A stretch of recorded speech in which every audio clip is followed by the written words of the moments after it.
Hello, and welcome to another episode of Her Head in Films. I'm Caitlin, and I'm your host. On this podcast, I share my thoughts and feelings about the films that I watch. They tend to be art house and world cinema. What makes this podcast unique is that I weave together my life experiences with an in-depth and personal discussion of films. I explore the impact that cinema has on me and why I connect so deeply to it. As I like to say, my head isn't in the clouds, my head is in films. On today's episode, I'm talking about George Sluizer's 1988 film, The Vanishing. It's about Rex and Saskia, a Dutch couple who go on vacation in France and have their lives turned upside down when Saskia is abducted. I won't say more than that. In case you haven't seen the film, I obviously urge anyone listening to watch the film first and then listen, because this episode is packed with spoilers. I suggest also not reading reviews of the film and going into it with as little information as possible, because there's a very shocking ending that has haunted audiences for decades now. In this episode, I talk about the making of the film and why I think it's a true masterpiece. When I watched The Vanishing for the first time almost 10 years ago, the suspense was my main focus. With my second viewing for this episode, I felt the emotional power of the film. At its heart, I believe this film is about grief and loss. I came to some very personal revelations about myself while I was watching it, and I share those in this episode. This is one of the most important episodes I've ever created for this podcast. I've done over 100 episodes now over the course of almost 4 years, and this is one of the most important that I've ever done. In my life lately, I've been going through a lot of internal reflection and thinking about my life, thinking about things I've been through, and this film hit me at this time in my life because I struggle with grief. I've been through a lot of loss, and I saw some very powerful things in this film, and it hit me on such a deep emotional level. I'm glad I saw this film when I did.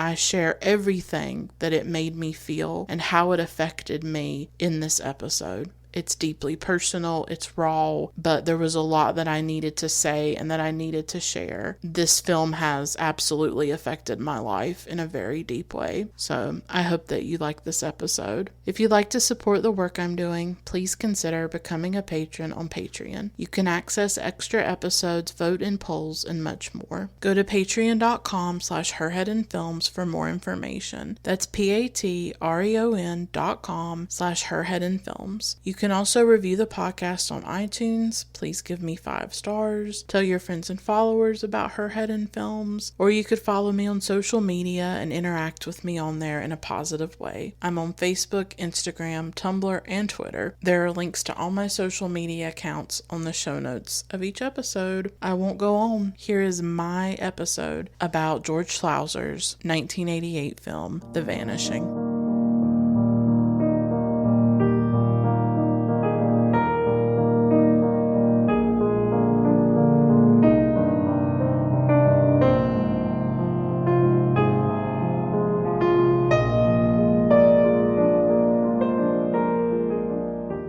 First watched this film in 2012. I was looking back through some of the records that I kept around that time, and 2012 was a pretty amazing year for me when it came to cinema. I first got really interested in art house cinema in 2011. That is when I consider the time that I became a cinephile was in 2011. I watched Chris Marker's La Jetée, and that was a really big moment for me. I watched Agnes Varda, Francois Truffaut. I watched a lot of the French New Wave in 2011, I believe. Then in 2012, I watched even more art house cinema. And I don't know if some of you keep records or how you keep records, but I'm really glad I did keep records around that time and all the films that I was watching. Now I keep a spreadsheet. I also have lists on Mubi and Letterboxd just so I have backups. I like to have multiple ways that I record what I watch. I would suggest to you, I'm sure many of you listening already do this, but if you're kind of new in your film journey, or you're just starting to become a cinephile, or maybe you're really young and maybe you're not into lists or something or documenting, I definitely urge you to do to it because I love being able to look back at 2012 or 2014 and to see the films I was watching. And 2012 was a really good year for me. I watched about 150 films.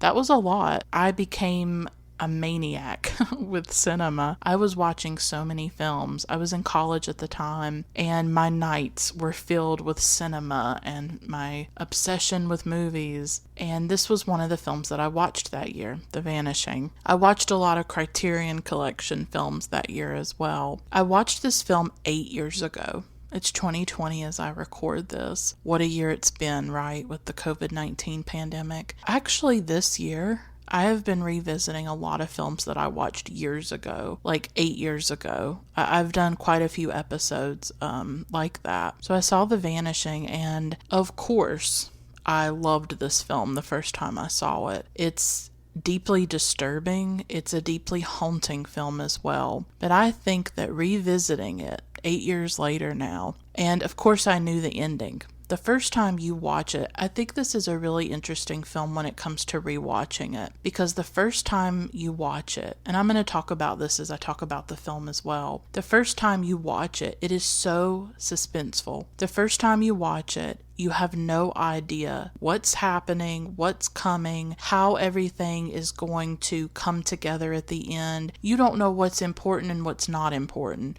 Why is she burying these coins? What's the significance of this or that? You don't know as you're watching it that first time. Everything is a surprise. Everything is leading towards that ending. That is the propulsion and the force of the film, is that ending. And everything is building up to it. When you watch it a second time, it's a very different experience. And I think it's even more meaningful and richer. So if you're listening to this episode right now and you've only watched it once, I'm going to urge you, seriously urge you, to watch it a second time if you haven't yet. I think this film, I'll talk about this in my film analysis, is a masterpiece. I don't know if I would have used that word the first time I watched it. I gave it 5 stars. I gave it the most stars you could on the different sites, and I loved it, and it's a favorite of mine for sure. I was knocked out by it. I don't know if I would have called it a masterpiece 8 years ago, but watching it the second time, this is an absolute masterpiece. It is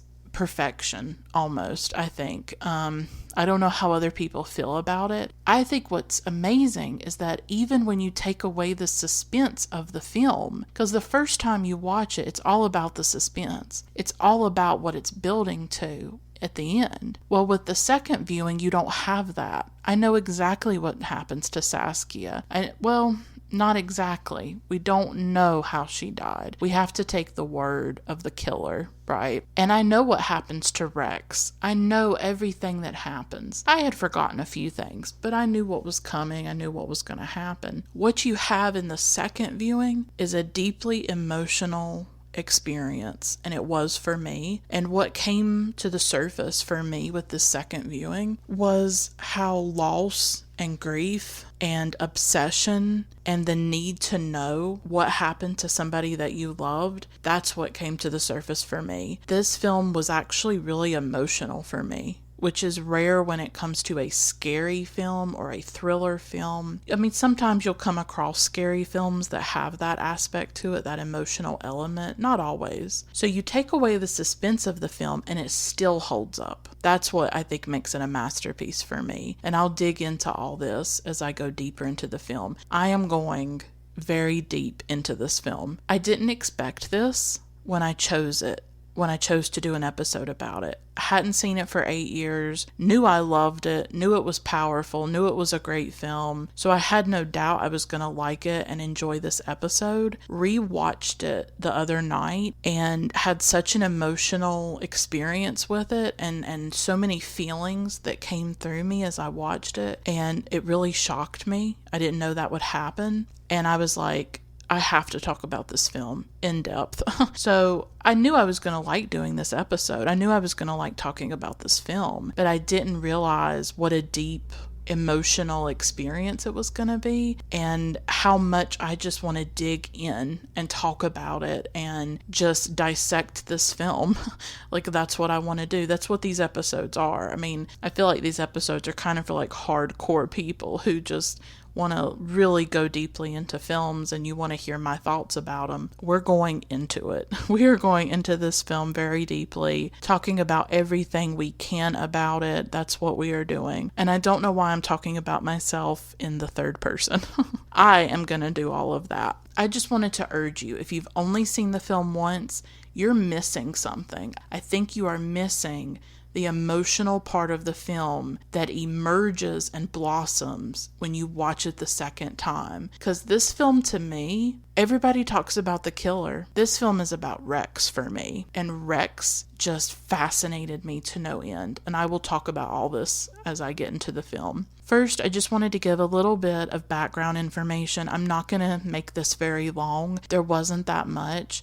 The Vanishing has been released by Criterion Collection, so there is an edition of the film. There's not a lot of extras. There were a couple of interviews, one with the director, George Sluizer, and that was about it. So there wasn't a whole lot. So I'm just going to keep this brief. This film was directed by George Sluizer, and it was released in 1988. He says in interviews he likes disturbing the audience. I have not seen any of his other films. I don't know how The Vanishing compares to those other films, what other themes he explored in his cinema, I don't know. But he said he wanted to disturb the audience because he wanted to make them think about what's right and what's wrong.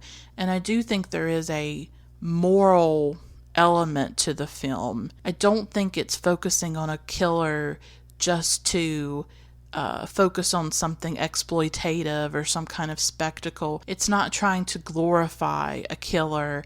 It's not trying to make him seem sexy or great. It's really, I think it's asking some deep questions about human nature, about morality. I think that the killer, Lamorne, in this film, he's an interesting character. He tends to get all the attention, right? Everybody talks about Lamorne and this very cold, calculated killer and what he does. But like I said, to me, Rex is the more compelling figure, and Rex kind of doesn't get talked about quite as much, I don't think. But I do think in the character of Lamorne, we see somebody who we don't know what to make of. We never know what to make of evil or what to do with a person like this. And I think that Sluizer really digs into that character, and he wants to look at how can this man who has a wife and 2 children go and have this other side where he murders, and he can hide it so brilliantly as well. So it's a really complicated character in that way, but I don't think it glorifies him or anything like that personally. Sluizer said that he was not interested in making a whodunit. He was interested in looking at why and how. And I think that's really compelling because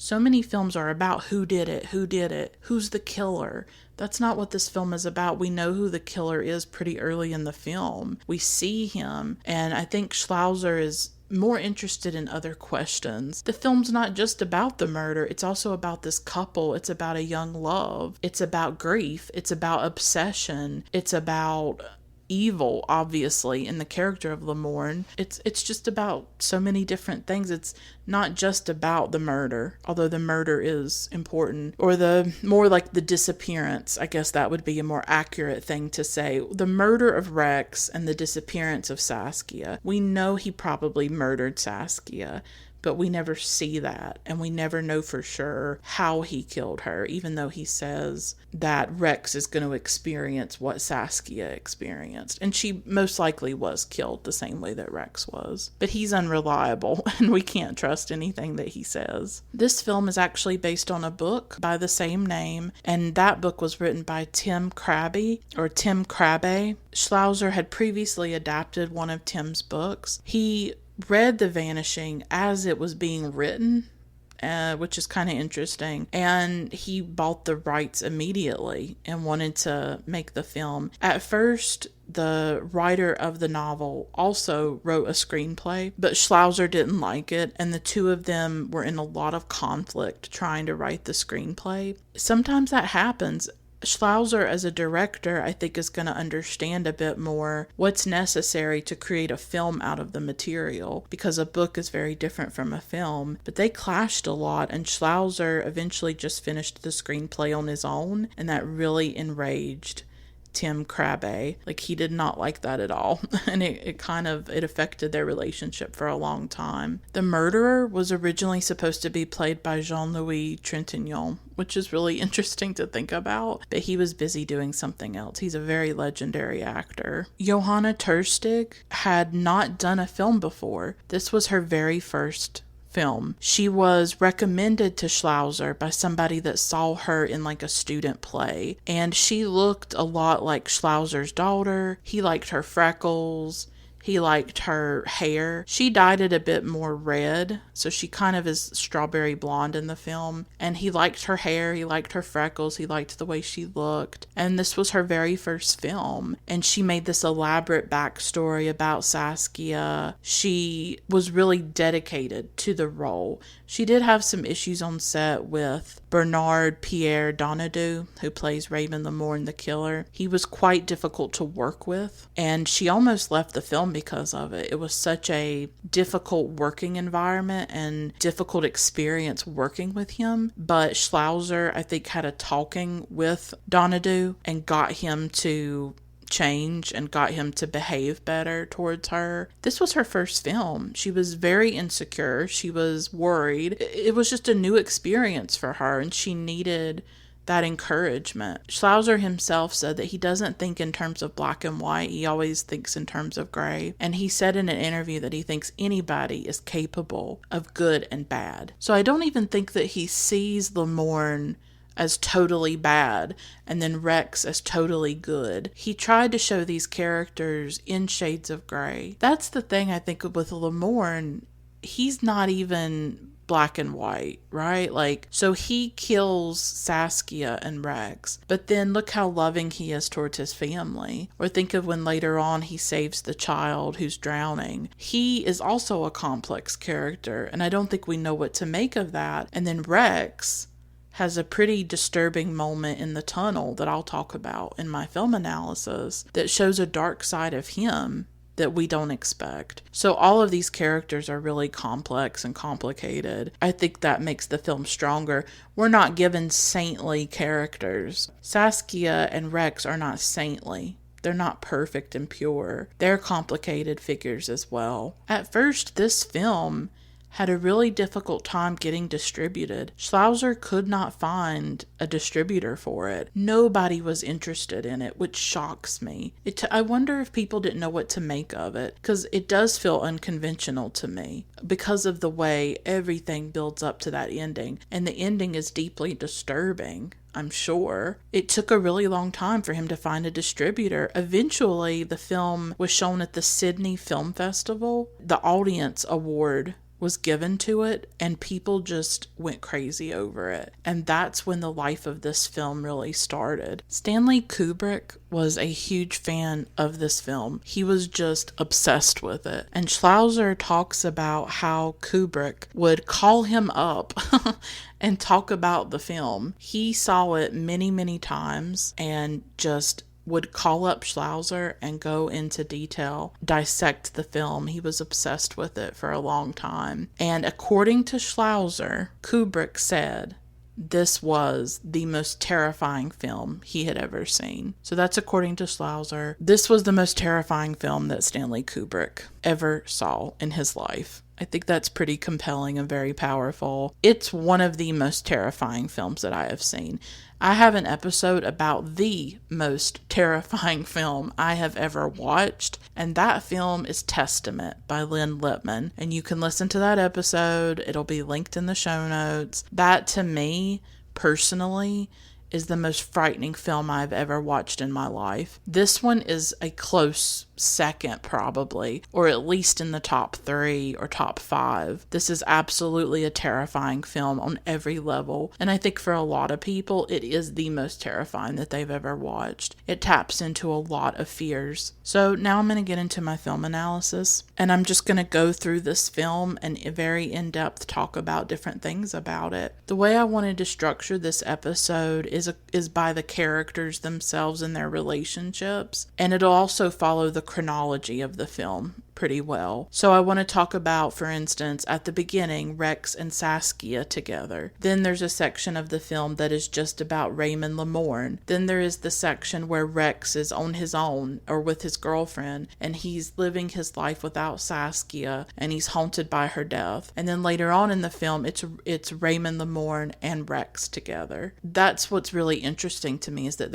as you watch the film, there are these distinct parts of it that are about different characters, and then about the collision of these characters in each other's lives and their relationships to one another. And that's the way I want to talk about the film as well. So our characters are Saskia Wagter, I think, played by Johanna Terstig. Then we have Rex Hoffman, played by Jean Bervoets. And then we have Raymond Lamorne, played by Bernard Pierre Donadieu. Those are our main three characters in this film. So the beginning of the film is very important to show the relationship between Rex and Saskia, who these people are. And what's interesting about Johanna Terstig is that she's not in the film very long. She herself in an interview said she's only in the film for about 11 minutes. The film is about an hour and 40 minutes. So she's in a very, very small amount of it. And yet she is absolutely one of the most crucial characters, as we know. So in that 11-minute time frame, everything had to be established about Saskia and about her relationship with Rex. And a lot happens in that 11 minutes, right? So much happens in the first few minutes of the film. And it's amazing, like I said, and I'll be talking about this a lot. I'll be talking about my second viewing of the film and what that brings to it for me. And what I felt in the second viewing was that relationship, was Rex and Saskia. The emotion between them, the intensity between them. This film's not just about a murder. Of course it is about a murder, but it's also a film about young love, about a relationship that is cut short, a relationship that's never allowed to blossom. Throughout the film, once she has disappeared, once she has vanished, we're not just haunted by her, we're not just haunted by the fact that she's most likely dead. We're also haunted by what she could have been. We're haunted by what they could have been together. We're haunted by that relationship and the way that it is ended so abruptly. And their relationship is very interesting. They're only together for about 10 minutes of the film. We see them driving. They are Dutch, but they're going on vacation in France, and that's where they end up eventually. They're laughing in the car, they're playing games. They are your quintessential young couple, just in love, just drunk and intoxicated by love, by being together. But quickly, this lovely, happy, delightful relationship goes into dark territory when they start to drive through this tunnel. Eventually, they run out of gas. Before they run out of gas, Saskia talks about a dream that she had, this recurring dream that will also recur a bit in the film. And she had this dream where she was in this golden egg that she couldn't get out of, and there was this other golden egg nearby. If the two eggs were about to collide, everything would be over. And it's that other golden egg that haunts her and that stays with her about the dream. You have to wonder as she's telling the story, or at least I did with my second viewing, and one wonders as she's telling the story, what form will that other golden egg take on in her life? The golden egg represents this thing that is coming for her, that is on its way to collide, to crash into her and into her life. And I think that's what true crime and also films like this, thriller, scary type films, maybe even horror films, I think that's what they tap into for me. I have a big interest in true crime. I've talked about it in various episodes, and I will infuse some of that into this episode because the character of Raymond Lamorne has some parallels with some serial killers, and I think there were certain choices made in the film or in the narrative that were purposeful and that were connected, particularly to Ted Bundy. So I have an interest in true crime. It's not some kind of exploitative interest.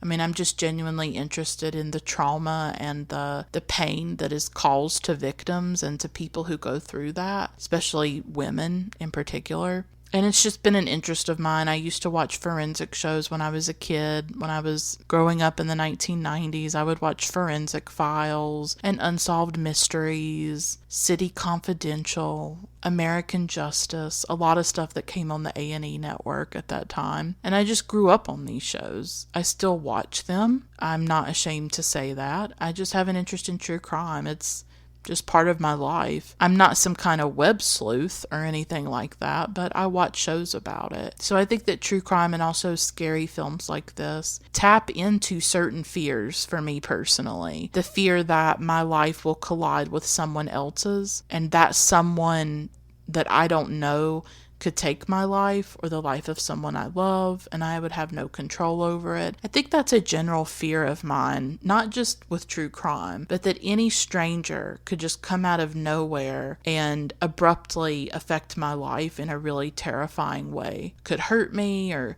think of like a car accident or something like that, where somebody could hurt you or hurt someone you love and you can't do anything about it. That's a really scary feeling, I think. And that's what happens to Saskia. This Raymond Lamorne comes out of nowhere and takes her life, destroys Rex's life, and they have no control over it, and they're powerless to stop it. I think the film taps into certain very primal fears that we all have. Fear of death, fear of loss, fear of someone we love vanishing into thin air, fear of the dark, of confined spaces, a fear of murderers, right, and criminals. I think those are a lot of fears that many of us share. Now, I have been thinking lately that I think my true crime interest probably makes me irrationally scared or too scared, and I do think that it probably shades the way that I see the world, that maybe I see the world as a scarier place than it really is, and maybe I see people, particularly men, in more negative ways than I should. And I've been actually interrogating that and thinking more about it, of how am I letting true crime give me a false sense of people, because I'm kind of distrustful and I'm kind of like a little bit uneasy with people and things like that. Of course you have to be cautious. Of course you have to be careful when you're out in the world, right? But I have thought a bit about wow, maybe true crime is giving me this irrational fear of things that I shouldn't have. And I just have to be careful with it, I think. And I do also think that I need to just balance how much I watch of it. I watched a really powerful series on HBO called I'll Be Gone in the Dark, and it's about Michelle McNamara, who wrote a book about the Golden State Killer, Joseph DeAngelo, as some of you may know, and she ended up dying while she was writing the book. What hit home for me about that series, it's very powerful, particularly the last episode, is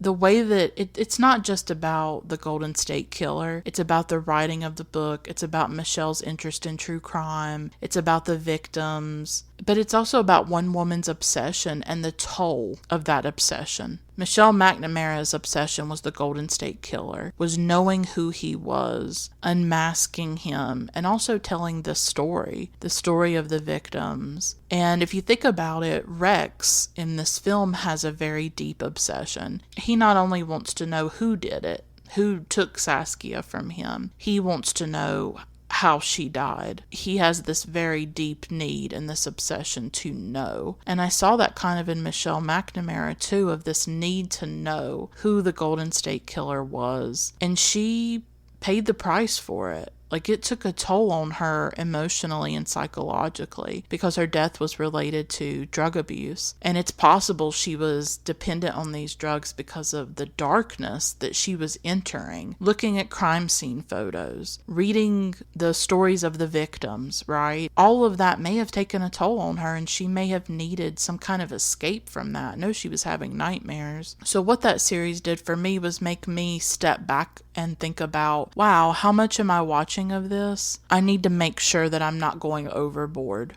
right? And not going too much into really dark, disturbing things. It's not healthy to always do that. And so I've just been thinking more about my interest in true crime and just trying to make sure that I'm balancing it. I might watch a true crime show and then I need to watch The Golden Girls, or I need to watch a British historical drama like Home Fires, which I started recently and love. I absolutely love British shows about strong, amazing women, like The Bletchley Circle, and now I'm starting Home Fires. There's this really great show called The Crimson Field about nurses, British nurses in the First World War. It only got like one season, but I really loved it. So I really love films like set in the past about women and the things that they did. And I'm like, you know what? I need my true crime, but I also need my British shows, or I need my Golden Girls, or I need something to balance that. I need to laugh. I need joy. And it's the same with something like The Vanishing. This film really affected me. Like, it's really dark and disturbing. So I need to be careful when I'm watching something like this. 2020's been a hard year. It's going to be hard for a long time with this pandemic. I need to make sure that I'm also bringing things into my life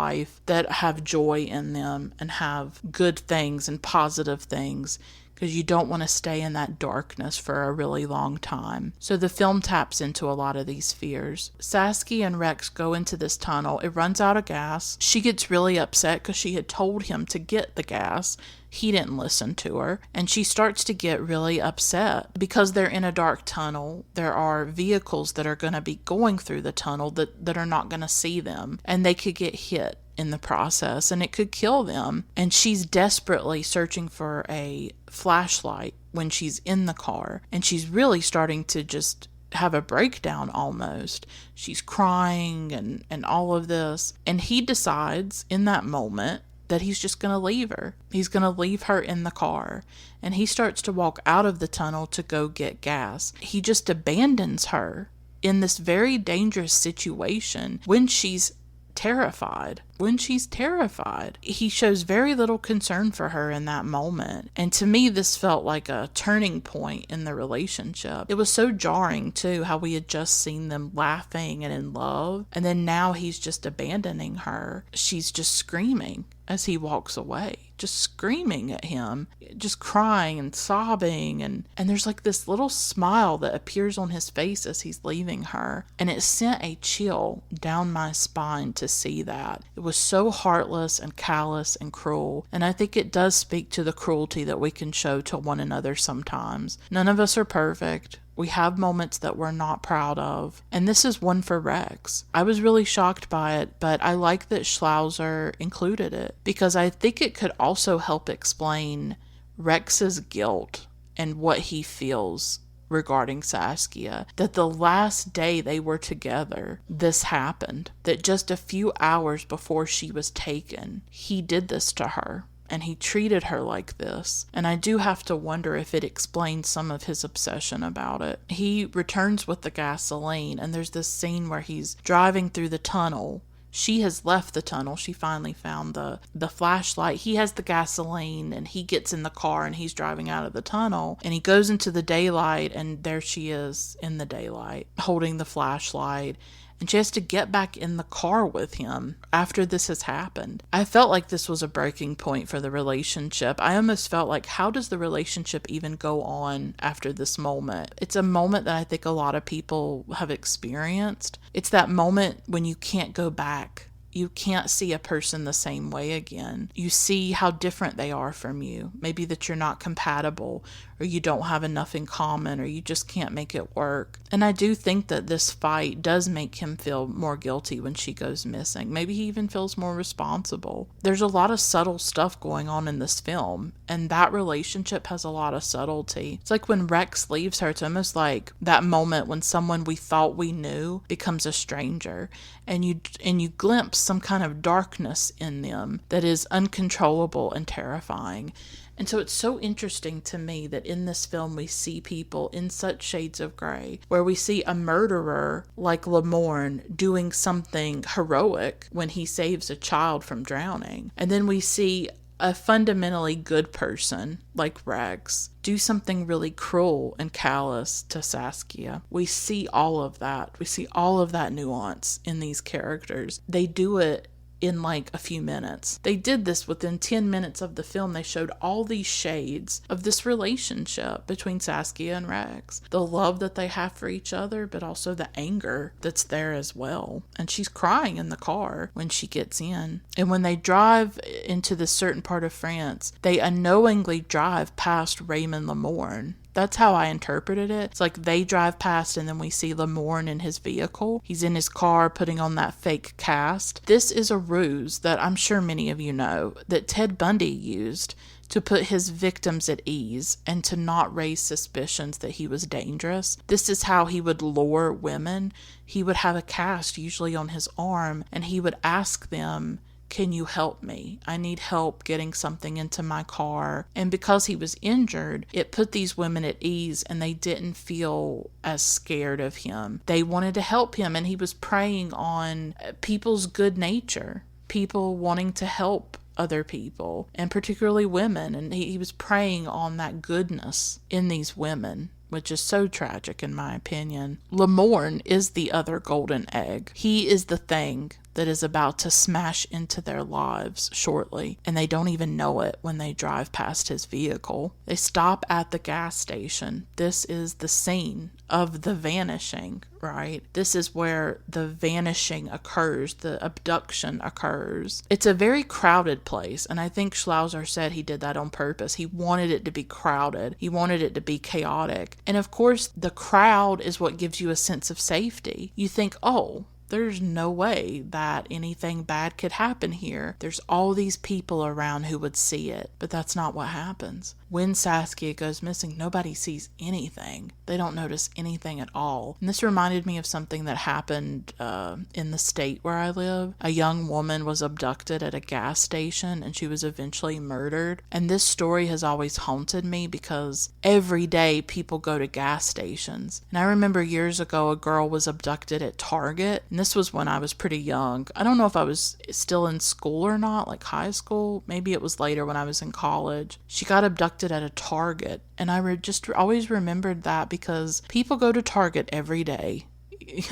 I went to Target, people go to gas stations every day. These are ordinary places and they seem safe. And they seem like nothing bad could happen here. And then Saskia is abducted. When they get to the gas station, they make up in the car. He says he loves her. They kiss. But I don't know. I was thinking as I was watching it, I think that fight was a really big deal. I think him abandoning her was a really big deal. And maybe she feels in that moment she has to make peace. Like, what else is she gonna do? She's a foreigner in France. Like, she kind of has to stay with him. But I do wonder if maybe later on when they got back to the Netherlands, if she would have broken up with him. But maybe she wants to give him another chance. Later on, they're lying in the grass and she makes him swear not to abandon her. Remember that? And at one point, there's this look of sadness that comes over her face. And I wonder what that means. The whole film, up to that point, she's been smiling, although she was crying and she was really upset when he abandoned her. But it's so jarring to see her like smiling and saying, "You better not abandon me."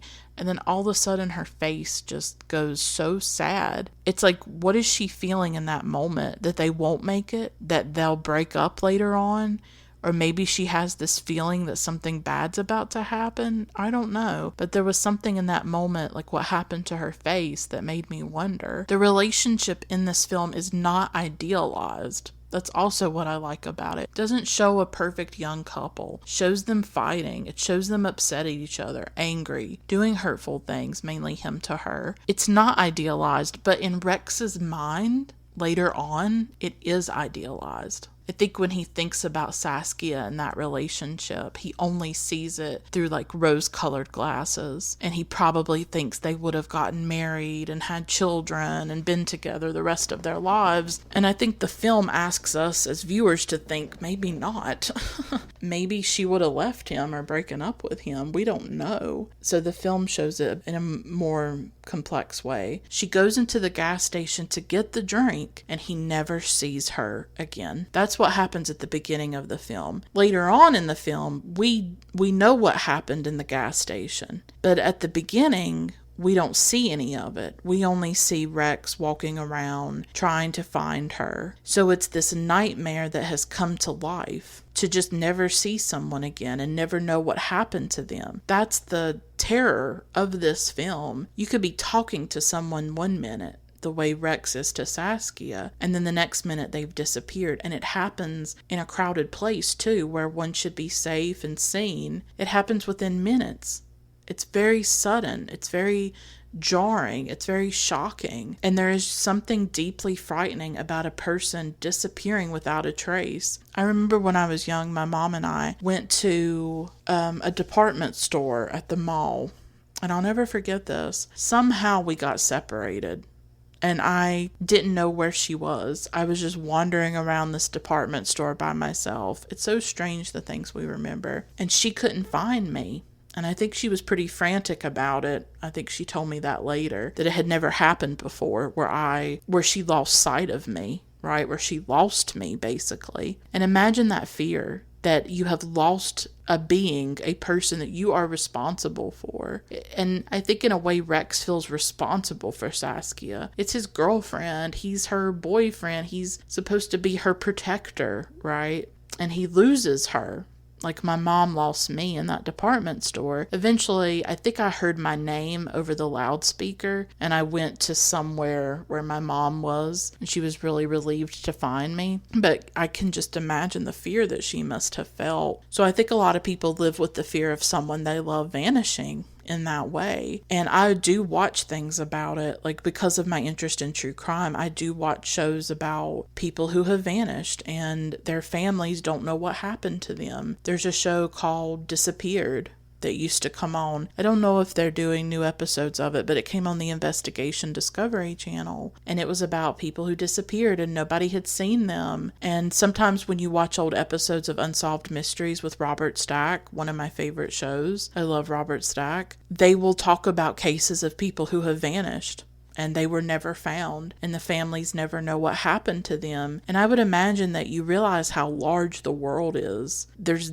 billions of people, and you can't find the one person that you're looking for. All these people, and you can't find the one you want. It's like a needle in a haystack. How do you find this person? And that's what he's trying to do. He's trying to find her. He goes around looking for her, asks people. He learns that she had been by the coffee machine. Somebody says that she left with a man. She was carrying 2 drinks. He realizes that he actually captured the moment when she and this man were leaving the gas station, because at that very moment he was taking a Polaroid picture, and he captured a little bit of her and that guy, but not enough to identify the man or anything like that. And he doesn't really go to the police. That was the part that shocked me. I don't know if things are different in France, but here in the United States, if that happened, people would immediately go to the police. Like, that's what you would do because somebody has vanished and you need a search party or you need them to look into it. I don't know if the police would do a lot at first. Sometimes there are protocols like, oh, you have to wait 24 hours or you have to wait 48 hours before you can declare somebody missing. But it kind of surprised me he didn't immediately go get support or start searching for her with the police. I guess that's just not what they did there. He's talking to somebody that works at the gas station, and they tell him that they probably won't take it seriously. They'll see it as a domestic thing and not look for her. So I guess it's just kind of futile to even do that. So once that happens, the film then shifts to Raymond Lamorne and some of his life, some of his attempts to kill, or his attempts to kill come out more near the end when Lamorne is talking to Rex about that. The first little bit of the film is Rex and Saskia, and then this part of the film is just Raymond Lamorne and his life. This part of the film brings up a lot of questions and makes us think about the nature of evil. What does evil look like? Can we identify it? I think about that. And I talk a bit about this in my episode about The Night of the Hunter, directed by Charles Lawton. I have an episode about it. And the main character in that film, he's a preacher. He's played by Robert Mitchum. He doesn't look like a killer. He doesn't look dangerous. He actually looks alluring and handsome and seductive. And he looks like that for a reason. Because we don't know what an evil person looks like. We don't know what everybody is capable of. And Lamorne is a very good example of that. Like, so normal, so ordinary. Or you think about somebody like Ted Bundy, looked very normal. I was reminded a bit of the detective in Memories of Murder by Bong Joon-ho. I have an episode about that film. This detective thinks that he can tell if someone is a killer or a criminal just by looking in their eyes. Like, he thinks that he can just tell by somebody's eyes. But it's not that simple and it's not that easy. And we see that with Lamorne. Nobody suspects him of being a murderer. Nobody. It never comes across their radar that he could be capable of that. And this killer, Lamorne, is kind of a cross between Ted Bundy and BTK. Dennis Rader was called BTK, the bind, torture, kill killer. He was a serial killer, as was Ted Bundy. And I've watched a few shows about Ted Bundy and Dennis Rader because of my true crime interest. So when I was looking at Raymond Lamorne, I was reminded of these two men because Lamorne is so ordinary and so normal the way that those particular men were. Ted Bundy had a girlfriend, and that girlfriend had a daughter. He was like a father figure kind of to her. They never suspected that he was a serial killer. BTK, I think he was really active in his church. He had children. He had a wife. They never suspected a thing, ever.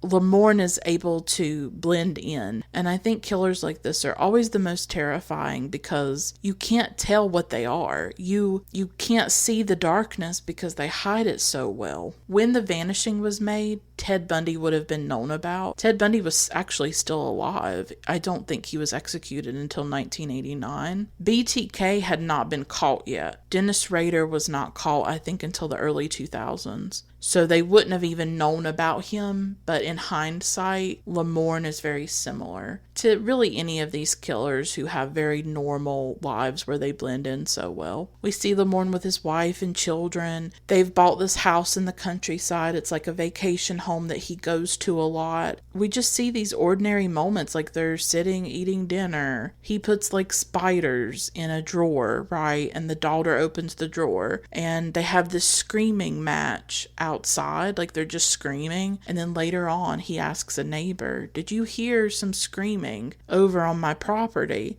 And the neighbor didn't hear it. So he knows that if there's any screaming on that property, nobody is going to hear it. And what this property becomes, this estate, it becomes like his killing field, if you think about it. He starts to rehearse murders there, rehearse what he would do to kidnap women and to fool them, and to, the ruses that he comes up with. So it becomes his playground, his killing field, where he can rehearse these things. And he goes to the house so much that his wife starts to get suspicious that he's cheating on her. That's really the only moment when there's a crack in his facade and when his wife kind of questions him. For the rest of the film, the family seems really happy together. There's a scene where he picks up his daughter from school and he opens the car door for her the way that he's been rehearsing how he will open the car door for women in the future that he wants to kidnap. He opens the car door and then he walks around the car, and then when he's out of sight of the woman, that's when he gets his chloroform ready. He's already rehearsed all of that. And it's very chilling to see him do similar actions, similar mannerisms with his daughter in the car. And when we see his daughter, what struck me about her was how much she looked like Saskia, that she had the freckles and the blonde hair. That really struck me. These scenes are actually going back in time. The way that the film plays with time is really interesting because at first we see Rex and Saskia and then at the gas station. And then when it goes into the Raymond Lamorne section right after she disappears, what we're actually in with Raymond Lamorne at this point in the film is before he even gets to the gas station. So I don't know, like I just thought that was interesting that all of this preparation that we see at the country estate, picking up his daughter, all that stuff, all of that has actually happened before he even meets Saskia and before he even arrives at the gas station. So the film itself is interesting in the way that it looks at time. And then it jumps 3 years later. And then when Rex and Raymond Lamorne are together in the car, it jumps back in time again. When Raymond is talking about his childhood, talking about other women that he tried to abduct, right? So it's just interesting, I think, how time happens. And so in this section, it builds up to him arriving at the gas station. This is the place where his life will collide with Saskia's life and when he will abduct her. And there's this amazing scene where you see her face reflected in his sunglasses. It is such an amazing scene. Like, I don't even know how to talk about it. It's an amazing effect that the director, that Sluizer, was able to create. And this film, more than being suspenseful and being a really fascinating story, the way it's told visually is really unique and extraordinary, in my opinion. Sometimes when we get horror films, and this is not a horror film, it's more of like a thriller or a scary film, I guess. I don't know all these different genres. You know, you'll get a good story and it'll be really interesting, but you don't necessarily get something that is visually compelling, that is visually artistic. This is a scary art film, I would call it. What's being done visually is just as interesting as what's happening in the story. Like, the way you look at it is really fascinating. Think about when Rex is driving through the tunnel and you see Saskia appearing in the light, or when you see Saskia reflected in Lamorne's sunglasses, or later on when, and I'm going to talk about this scene in depth, when Rex is running around the tree as it's raining and he's debating whether to drink the coffee that's laced with a sleeping pill. We see Lamorne's face through the rain-soaked windshield and the way that it distorts Lamorne's face. Like, there's visual imagery in this film that is like haunting and that will stay with me. So it's not just the way the film is told through suspense and all of that. It's told in a visually compelling, unique, stunning way. I mean, you look at those images and they make you think, and they have like this deeper meaning to them. So seeing her face in those sunglasses, I don't even know how he came up with that effect, but it's haunting and really dazzling, I think. And at that moment, we're not shown how he kidnapped her. I would imagine the first time you watch it, that's a big part of the suspense. Sluizer gives you these little nuggets, these little breadcrumbs, and you have to keep watching. Because like Rex, you want to know. That's so interesting, actually. I just realized that Sluizer in many ways puts the audience in the shoes of Rex. That just like Rex, we are obsessed with knowing what happened to Saskia. But in a way, it's withheld from us. We know how Rex dies. We don't know for sure how Saskia died. So in a way, just like Rex doesn't know, we don't know either. Ultimately, it's withheld from us. We don't know what he did with Saskia's body. We don't know exactly how he killed her. We know she probably most likely died the same way that Rex did, but not completely. We don't know for sure. So Sluizer withholds things throughout the film to build the suspense, to create the suspense, which makes sense, really. At this point, the film fast forwards 3 years into the future, and this is the section of the film that I see as being just about Rex and about his life without Saskia, his obsession with finding out what happened to her, and we see what Saskia's disappearance has done to him. So 3 years later, Rex starts to have these posters put up around parts of France where Saskia went missing, and Lamorne sees one of these posters, and that's how we know that it's been 3 years. Even though Rex has a new girlfriend, he cannot stop searching for Saskia and trying to find out what happened to her. He needs to know.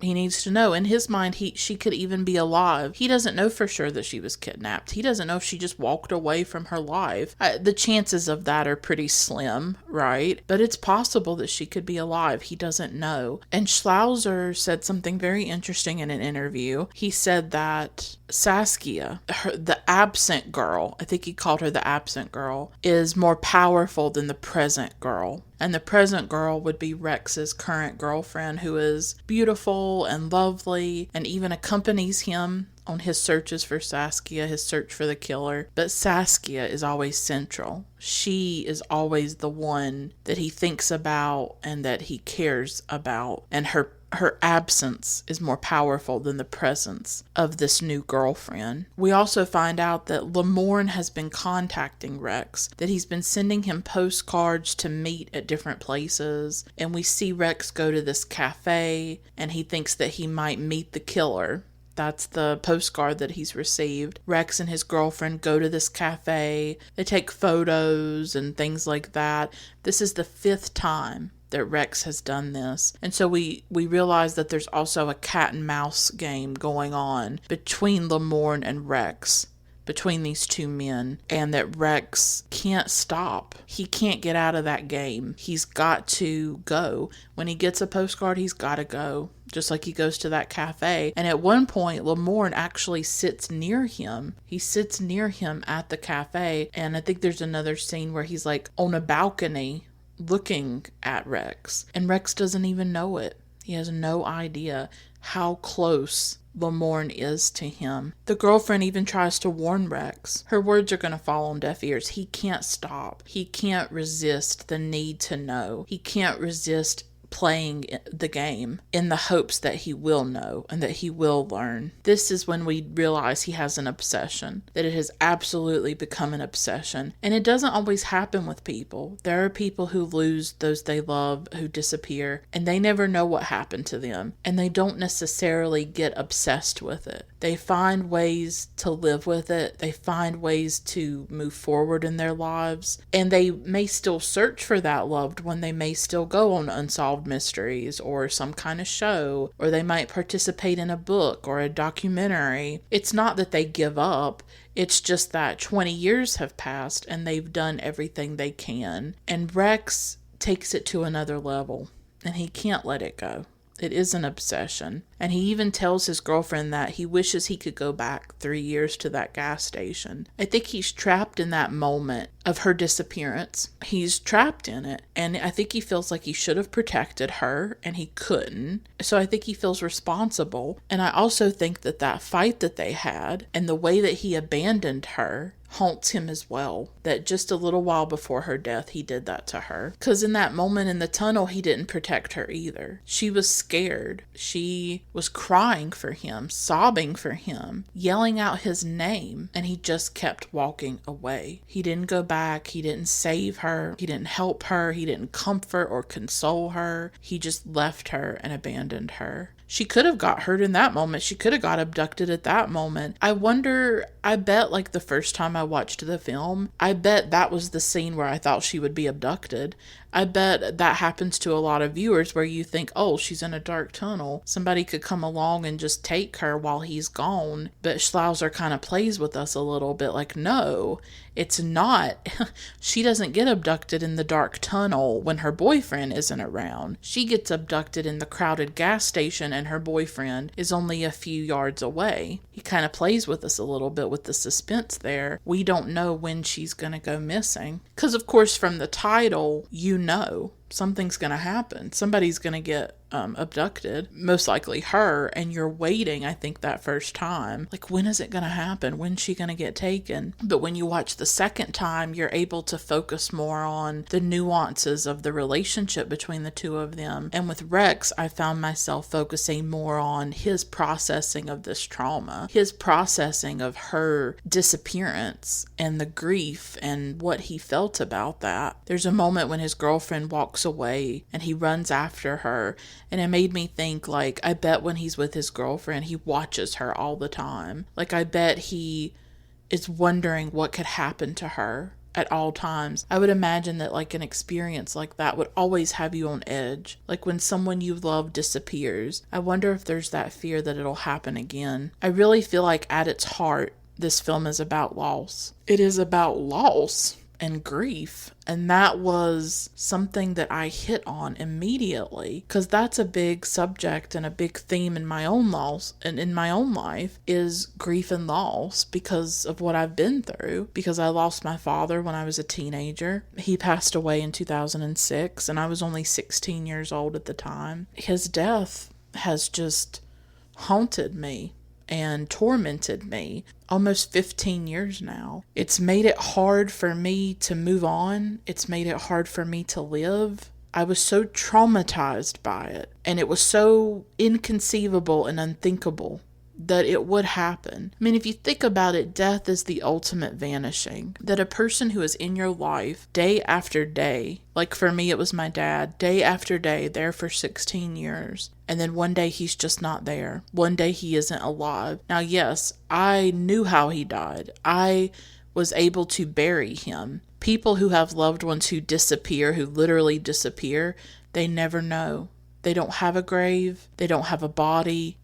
They don't have anything. And I've thought about how horrific that must be. I think that's an ultimate fear for a lot of us. Not just our own death or our own suffering, but to think that somebody we love could be hurt, could be taken, could disappear, and we would never know what happened to them. And we would never have a body to bury. And I can't even, like, your mind can't even go there. But in a way, we all vanish. We all disappear. You know, my dad's gone. He's gone forever. And that absence, just like the absence of Saskia for Rex, is so enormous in my life and so painful and so unspeakable, even though I talk about it a lot on the podcast. But that is, I share it because I share it for a lot of reasons. I talk about grief and loss on this podcast pretty regularly in case other people can relate to the experience. Maybe other people are grieving. Maybe other people have a traumatic loss in their past and they can't deal with it. They can't move forward. It makes you feel frozen in time in a specific moment, just the way that Rex is. Rex is frozen in that moment with Saskia at the gas station. And I often feel frozen as that 16-year-old girl on the day that he died. I feel like I cannot get out of it. I'm just suspended in resin in that moment, just fossilized in that moment. I can't move forward. I can't move back. I'm trying. Especially this year in 2020. I have been trying really hard to face some of these demons and face the pain of it and figure out how I can live, because I don't feel like I've been living for a really long time. And I don't know yet. I don't have it figured out. I'm in the muck of it, you know, and I'm trying to figure out a way forward with my life. I'm trying to figure out a way to heal, even if I don't know if I believe in healing or if it's possible for me. But I'm trying to figure out a way to live with his death better. I'm trying to figure out a way to cope with it better. I have good days and I have bad days. A lot of bad days mainly. But I'm trying. The thing is I don't want to be stuck in it anymore. I think Rex doesn't even know he's stuck in it. I don't even think Rex realizes the problem of it, that he is unwell. This obsession is abnormal. He can't live his life. He is so bound to the past. He is so obsessed with the past, so obsessed with what happened to Saskia. So I saw myself in Rex. That's why I also am sharing this, is because I can't talk about Rex and I can't talk about this part of the film without saying, when I was a child, when I was a teenager, I lost somebody in a really traumatic way. And I was never the same, and that I feel haunted by the dead. I feel, obsessed with it, and I can't get past it either. So I see myself in Rex too. There's this scene halfway through the film, and it's a stunning, stunning scene that I can't get over, and that I've actually been thinking about ever since I watched the film. It's not a scene that stayed with me the first time that I watched.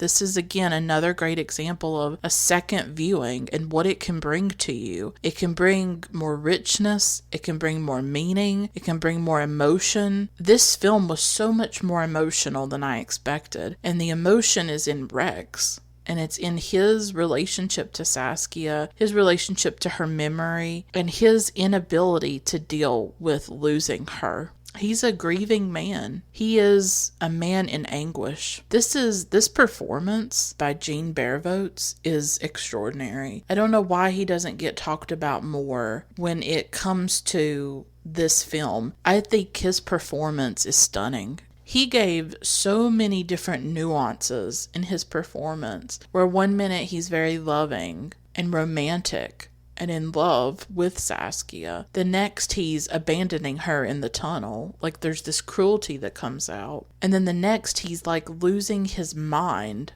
with grief. He is going mad with grief. And then he's obsessed, and then he's angry. So many things. And then, of course, the final scene, the ending scene, what he does there in that box and what he has to convey. I think his performance was extraordinary. I don't know why it doesn't get more attention. He's the heart of the film for me, is Rex. You have to feel something for Rex in order to feel something about this film. And maybe not everybody does feel the emotion of the film. They don't see themselves in Rex. Maybe they don't process grief the way that I have. I know that I'm not normal necessarily. I know that my anguish and torment is not what everybody feels, especially 14 years after someone they love has died. I think most people would probably be in a better place than I am. But I saw myself in Rex, and so for me, he is part of the heart of the film, and he is a big reason why it hit me in a really emotional way. So there's this scene halfway through the film and it's just stunning, and Rex and his girlfriend go to France. When Saskia and Rex stopped at the gas station, they were stopping there, and then Saskia was going to drive on the highway, and they were going to go to a place called Boisvaux. I think it means old wood. And it's this place in France that they were going to travel to once they left the gas station. Well, obviously that never happened. They never got to go there. Rex and his new girlfriend go to this place, Boisvaux, I think. It might be Boisvaux. I'm not always good at pronunciation. So they come to this road and they start to walk up it. Rex thinks there might be people at the end of the road, and then all of a sudden, Rex sees this old car, and the car is the one that he was driving with Saskia the day that she disappeared. The bikes are on the top. That's how we know it's the car. And they are inside the car, Rex and Saskia. And he starts to run after it. What this car is not real, obviously. This car is something that he has conjured. It's not even a memory that he's conjured, because they never made it to Boisvaux. It's not a memory, it's a potential experience that could have happened. It's interesting we don't have a word for that. Like, we have a word for things that did happen, memory, but we don't necessarily have a word for things that never happened but could have happened. There may be a German word for it. There's a long German word for all kinds of feelings and things. So he has created this car that is driving down this road, and he's running after it, and they're talking, and they're inside the car beside each other. He's chasing the memory of him. He's chasing the memory of her, and he will go as far as he can to find her. But I thought this was an amazing scene in the way that Sluizer is looking at memory and looking at the force, power of it, the destructive power of it. Like, all of a sudden, there it is. There's that car with the bikes on it, and it's right in front of Rex, and he's chasing it, and he'll go as far as he can to find her. He will go too far.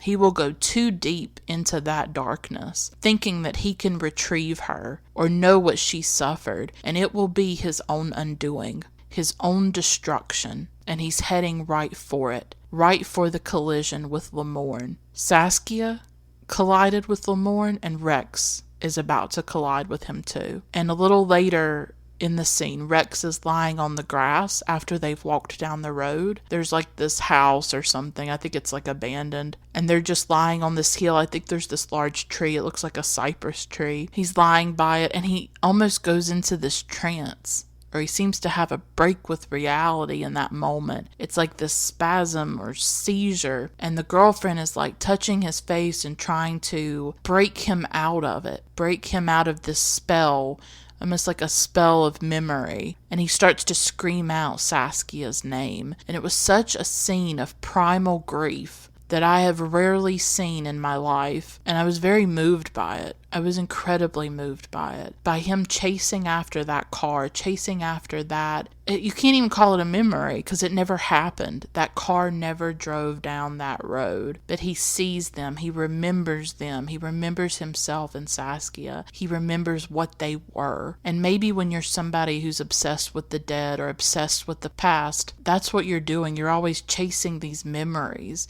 You're always chasing these things that you can't have again, that you will never touch, you will never experience. And that's what hurts. He can't go back 3 years to the gas station. He can't undo it. He can't change it. But he desperately wants to. And his obsession with Saskia is killing him. It's killing his body. It's killing his mind. It's killing his ability to live. He is so obsessed with death, really, because she's most likely dead. And he's haunted by her. And just chasing that car, chasing those memories, chasing that obsession, chasing her. And he can't let it go. And then just screaming her name, thinking that I guess if he screams it loud enough and long enough, that she will materialize, she will appear, but she won't, and she doesn't. It was a scream of grief, a scream of horror too, scream of anguish and torment and pain for this woman that he wants back. And he'll never have her back. But there's a woman right in front of him willing to love him, and he can't love her. He will never be able to love her the way that she deserves to be loved. This is the emotional force of the film for me, is the grief, the loss, the obsession, all of it. Like I said earlier, people talk about Lamorne, Raymond Lamorne, the killer, but I think that Rex is the more fascinating character because of that mixture of obsession, guilt, grief, and fury that he has. I think he's a more compelling character. And everybody talks about the ending of the film, and of course, rightfully so. It's a shocking ending. It's an unforgettable ending that I'll talk about. But for me, with the second viewing, I felt that richness and that depth and that emotion of the rest of the film that not as many people talk about. The relationship between Saskia and Rex himself dealing with his grief and his anger and his anguish and his torment over what happened to Saskia and dealing with loss. He has lost her. That's the emotional part of the film. And I think I'm drawn to horror films or scary films, thriller films that have an emotional pull to them. And that emotion is usually loss. Rex can't even grieve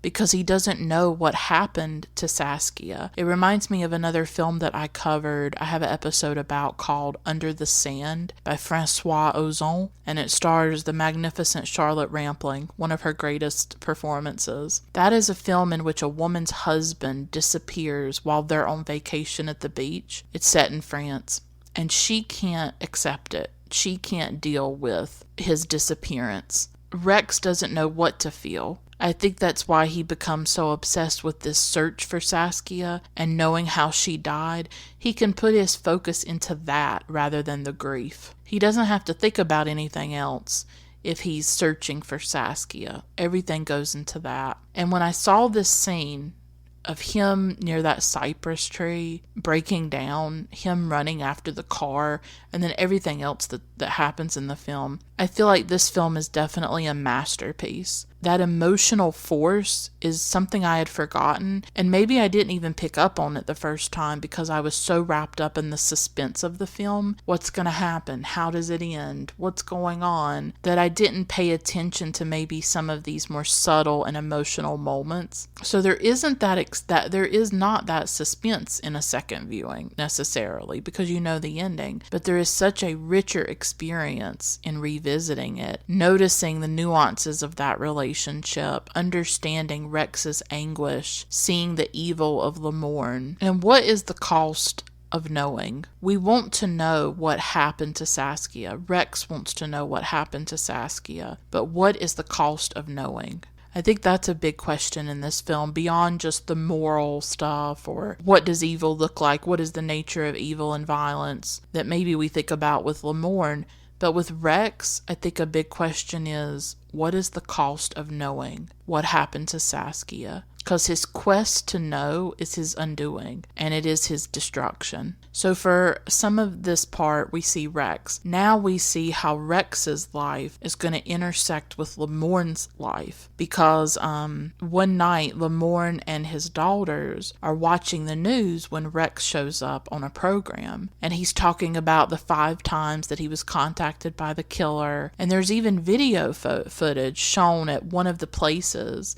It was taken at one of the places where Rex was supposed to meet Lamorne. And it's just a huge crowd of people. And Lamorne is on it with his daughter. So in many ways, he's this man hiding in plain sight.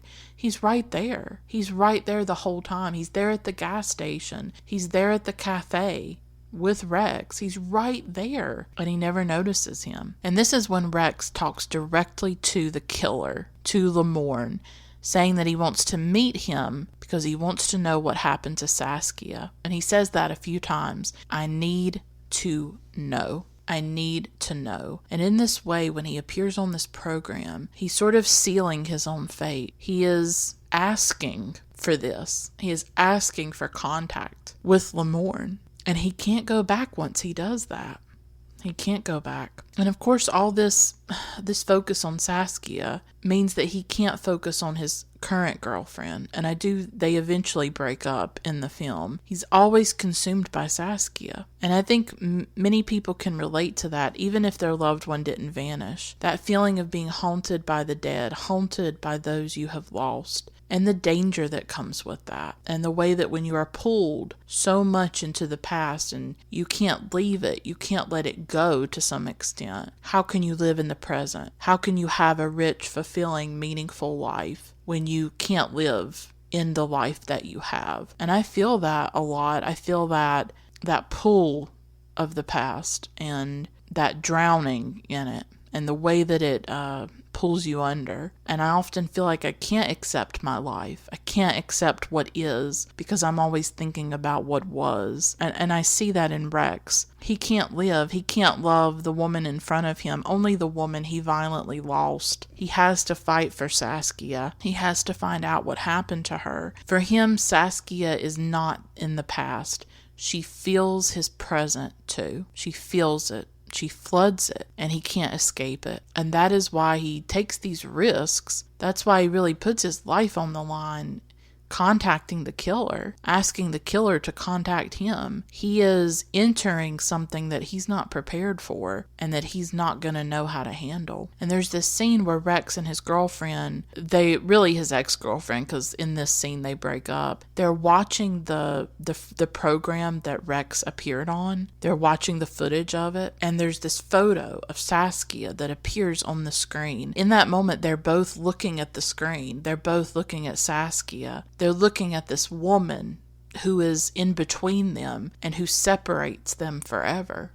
They can never be close. They can never have a real relationship because Saskia is always there. I just felt so deeply compelled by Rex, particularly in this section of the film where it's just him and he's in pursuit. He's in that obsession, but he's also in that grief and in that torment. He's in that desire to recapture or alter the past. He's in that obsession with the dead, with the lost, the vanished. The past vanishes just as people can vanish, and all of it's gone, and he can't have any of it back. But he wants to know what happened to Saskia, and that's really the only thing that sustains him. Not love, not anything else, just that obsession to know, and just his torment. I could feel it, and I know it inside myself. And lately, I've just been trying... I don't know what the words are that I'm looking for. Like, I don't want to be tormented. I don't want to be this way.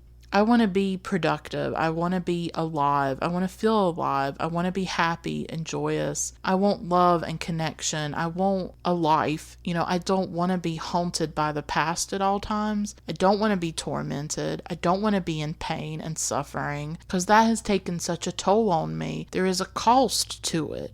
There is a cost when you are obsessed with those who you have lost, obsessed with the dead. And I've paid that cost, and I've lived it, and I've experienced it. And I see the path that Rex is going down, and maybe in a way I see myself on that same path. And I think, how do I get off this path? How do I live with the death of my father without letting it destroy me? Because for a very long time it has destroyed me, and it has made me somebody that I don't want to be. I mean, I'm proud of the person I am. I think that I'm a smart, interesting, worthy person. That I am worthy of love. I am worthy of knowing. I am worthy of these things. I do feel that in myself, but there's also this part of me that is so broken and so shattered and doesn't know how to cope, doesn't know how to live, doesn't know how to function. I just feel like I could have done so much more with my life than what I've done if I hadn't been trapped in this pain and trapped in this grief and just been,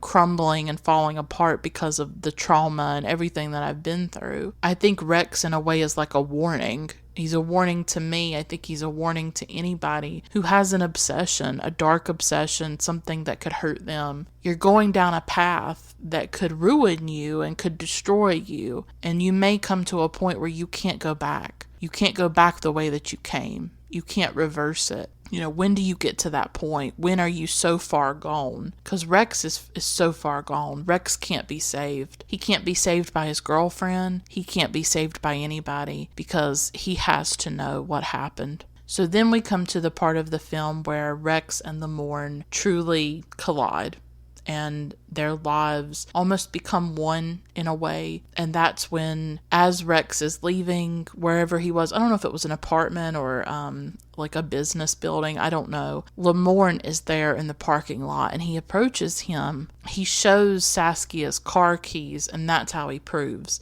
that he's not lying, that he is the killer. And Lamorne tells him that if Rex will go with him to France, because he's obviously come to the Netherlands because Rex is Dutch. If he goes back to France with Lamorne, he'll know everything. And that's just irresistible.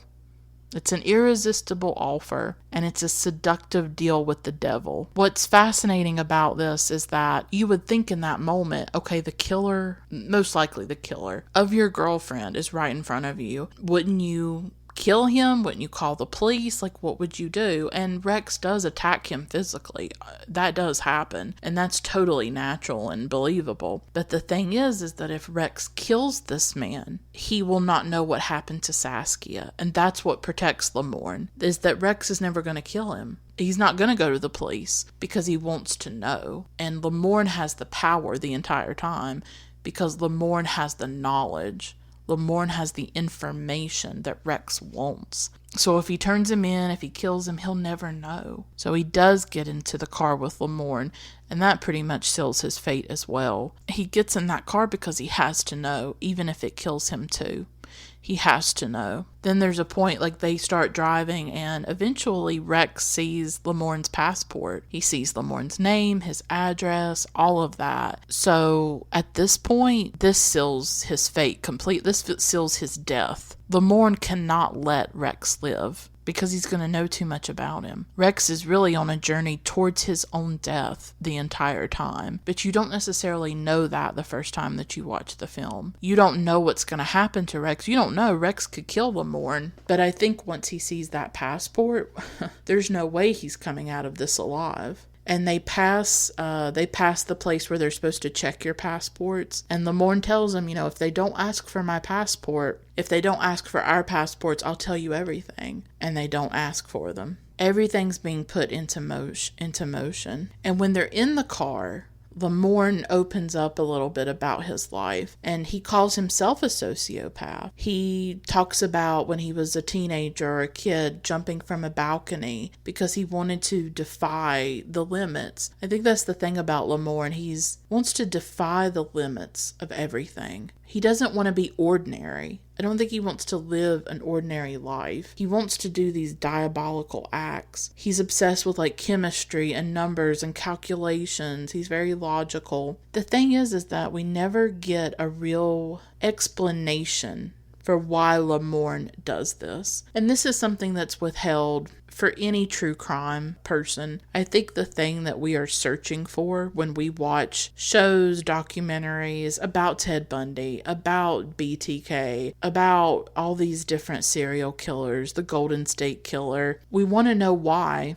We want to understand why a person does this, why they get pleasure out of violence, why they get pleasure out of hurting other people and destroying other people's lives. And I don't think we ever receive a satisfactory answer for it. Like, we want to know, how are these men created? Where do they come from? How do we prevent this? And I don't think that there's a satisfactory answer about it. Why do these men do this?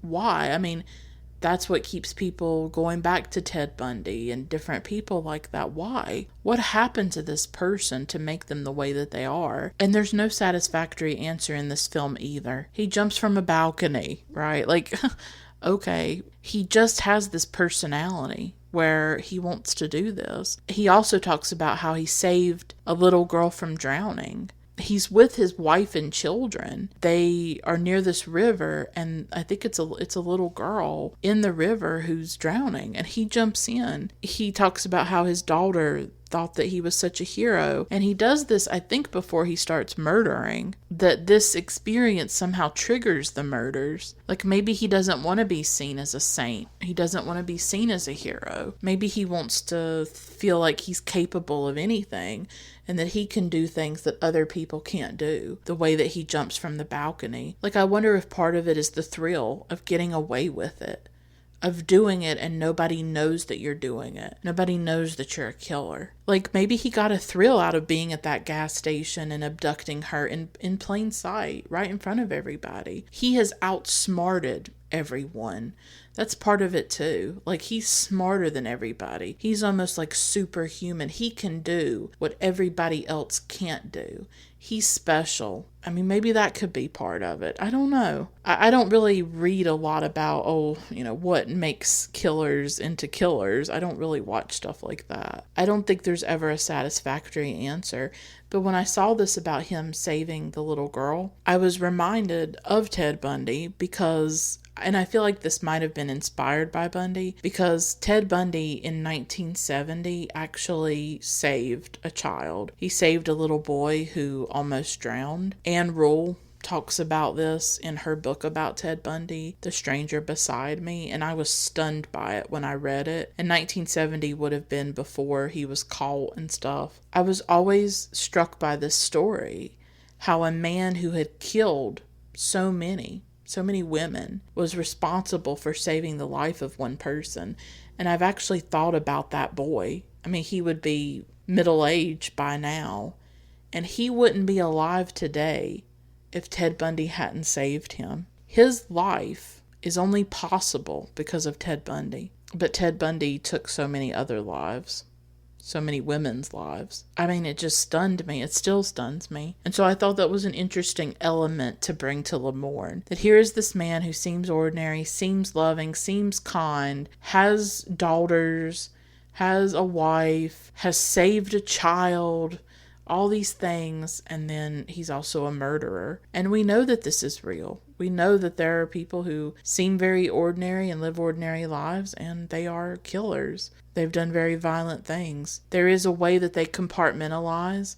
There is a way that they have this image, and then there's this other part of them that goes and destroys people. Then we see some different attempts by Lamorne to abduct women. He does different things, and I think actually at that same gas station he tries to pick up a woman. So he just uses different things to try and lure women, and he eventually decides to use a cast on his arm. He realizes that if he seems weak, if he seems helpless, that women will be more likely to help him and they will feel safer around him. Because women often have instincts in themselves when they're around certain men. Your instincts can be very powerful, and you try to listen to those, listen to your gut. But if they're harmed or, they seem weak, women might be more comfortable around you. And he takes advantage of that, just like Ted Bundy did. Ted Bundy did it many, many times, where he would have a cast and he would say, "Can you help me?" And women would help him because they thought that he needed help. And then he would abduct them in plain sight. There's a story he was at a lake that was full of people, and he actually kidnapped a couple of women that day. He kidnapped multiple women in one day from a lake that had thousands of people at it. I mean, it's shocking. It was kind of similar to Saskia being abducted at the gas station with all these people around. So we finally see the scene of Saskia's abduction. The film has been leading us to this, especially the first time you watch. You want to know what happened in that gas station because it's withheld from you the entire time. You are like Rex. Sluizer had to withhold it from us as the audience because it's withheld from Rex. When Rex finds out, we find out right along with him. She goes in twice, actually. The first time is really brief. She picks up the frisbee that she gives to Rex once she's outside. And Lamorne sees her that first time and notices her, but they don't have any interaction because she's in and out very quickly. He almost kidnaps another woman. He even has her in his car. But when he brings out the chloroform rag right before he gets into the car, he sneezes. And he has to rush back into the gas station and wash his face and all of that. So that's when Saskia comes in again. She's gone back in to get drinks, and then her and Rex are going to go to Boisvieux, and she's going to drive for the first time on the highway. But first she wants to get drinks out of the vending machine. At this point, he even has his cast off. He took it off. And he's over by the drink machines when she comes in. And he calls this destiny. You know, he's the other golden egg that her life is hurtling towards. These two golden eggs, right, that are going to collide, and everything is going to end with that collision. Saskia is getting drinks from the machine, and for whatever reason, she decides to talk to Lamorne. She's very talkative and nice and sweet, and she tells him she's going to drive on the highway for the first time. She's smiling, she's giddy, she's happy. So they talk to each other, and she becomes interested in his keychain that has an R on it for Raymond. She wants to get one for Rex. She thinks Rex would really like it. And on the spot, Lamorne comes up with this story that he sells the keychains and that he has some in his car. So she goes out to his car. We see how at that very moment when they leave, Rex is a little ways away with the Polaroid camera and takes a picture of them. But he doesn't see them. He doesn't notice it when he's taking the picture. He only notices later on. But I imagine when Saskia goes outside, she does see Rex nearby. She probably feels more safe. She's in a crowded place with lots of people. That would also make you feel safe. So Lamorne gets in the car. He's rummaging in a box or something, and he tells her to get in. And at first, that instinct comes to her to hesitate, to not do it. Like, she knows she probably shouldn't get in that car. Even though this guy seems nice and ordinary and safe, there's nothing about him to indicate that he would be a murderer. So at first she's hesitant, but she sees a photo of his wife and daughters on the dashboard, and that puts her at ease. So he doesn't have the cast that would put her at ease, but she, like most of us, thinks, wow, if this guy has a wife and children, he must be a good guy. Because that's what some of this film is about, especially with Lamorne, is the way that facades and the way that images seduce us. And we think, oh, this person looks normal. This person seems okay. I should trust them. It's okay to trust them. We make these decisions like in a split second with people, right? And we take certain cues and we think that we know people when we don't really. So it puts her at ease, and as soon as she sits down, she doesn't even have like a moment to react or to resist. He puts that chloroform rag up to her face, but we do see her eyes, and they are filled with shock, with terror. This scene is so intense and so haunting for me personally, to see the way that she looks at him. She knows that she's been tricked. She knows she's made this fatal error, and she knows he's evil. She knows she's going to die. Again, 8 years had elapsed since I last saw this film, and there were things that stayed with me, but this is one aspect that I had forgotten of this scene and the visceral terror of it. Like the absolute visceral terror. It's just on another level. I think that for a lot of women, this is a worst nightmare scenario, this happening of trusting the wrong person. I mean, I still think about when I was in college and I was waiting for the bus one day. A car came up. Now, thankfully, a woman was driving it. It was a really cold day and I was waiting for the bus at college, and she offered me a ride. Like, she felt really bad that I was standing out in the cold. And I did get into her vehicle. I did get into her car, and she drove me to where I needed to go. I made a split-second decision there that I didn't know. I mean, of course I didn't think that I was going to be attacked or anything, but I was in a stranger's car, and you never know what could happen or something. I remember telling my mom about it later, and she was like, I can't believe you did that. But I was like, it was a woman. You know, I completely trusted her. Now, obviously, if it had been a man, I would not have done it. I just would not have done it. The thing about Saskia is that she has that instinct. She has that thing that tells her, don't get in the car. Don't get in the car. But he has put her so at ease. He seems nice. He seems decent. She sees that photo of his family. Just 1 second of her life. Just one bad decision. One lapse in judgment. She dies because of it. I mean, her life is destroyed because of it. It's haunting in that way. Like, you could make one mistake. You could trust the wrong person and everything could change. And it's not necessarily a stranger that can kill you. It's somebody you love and trust. That's actually a more common scenario when it comes to murder, is that like 99% of the time or 95% of the time, I don't know the statistic, it's somebody that the person knows. It's a family member, a spouse. That's who it usually is. It's not usually a stranger at all. So usually we can get hurt by the people we actually love and trust, which is heartbreaking. But she just makes this fatal error. And her eyes just, I'll never forget the look on her eyes. It sticks with me. It felt so real.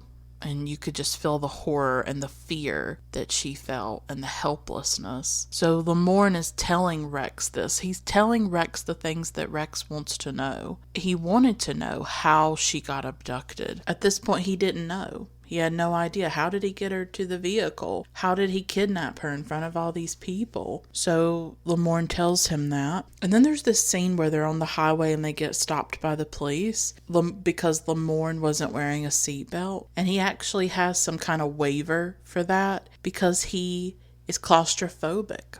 That's what he reveals. That's very chilling, and it's a very important detail because of the ending. So Lamorne inflicts on other people his greatest fear. He won't go through with his greatest fear. He can't even wear a seatbelt. He's so afraid of confined spaces. But with his victims, with Rex, we know that he puts him through that fear, puts him through that horrible experience. But it's a tiny detail that maybe the first time you're watching the film, you don't necessarily notice. Rex wants to know how Saskia died. He knows how she was abducted. He wants to know how she died. And Lamorne tells him, quote, "The only way to tell you is to make you share the exact same experience." Unquote. And this is maybe the genius of the film. This is the twist that we don't anticipate or see coming. We don't know what Lamorne's going to do. We have a feeling he's probably going to kill Rex, yes. I mean, that's, I think, in our minds when we're watching it the first time. But we don't know how, we don't know where. And this idea that for you to really know the way someone died, you would have to relive it yourself. You would have to live through it yourself. You would have to experience the same death as them. There's just something, I don't even have a word for it, that Rex is willing to do that. I think that's what stuns me. I don't know if it's